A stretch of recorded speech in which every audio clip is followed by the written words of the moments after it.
कोई है इस धरती पे जो हमसे शादी कर ले? लड़का ही हमसे पटता नहीं है, कोई भी लड़का। अरे मैडम जी मैं हूँ ना, अरे मुझे मैं भी कुमारे अभी तक मैं हूँ। अरे जा जा, तुम्हारे जैसे छोरा मैंने लाइन लगा के रखा है। ऐसे ऐसे क्यों बोल रही है तू? कोई लड़का हिंदे पट्टी है, इतना स्मार्ट है, मैं थोड़ा मेरा भी हो जाए तो।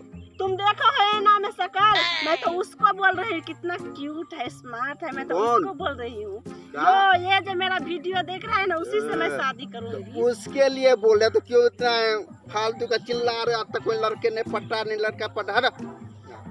देखो इससे मैं शादी करूंगी। अब मुंह थोपड़ा देखा है आईने में अपना? मैं तो आपसे बात कर रही हूँ, आप शादी करोगे क्या हमसे?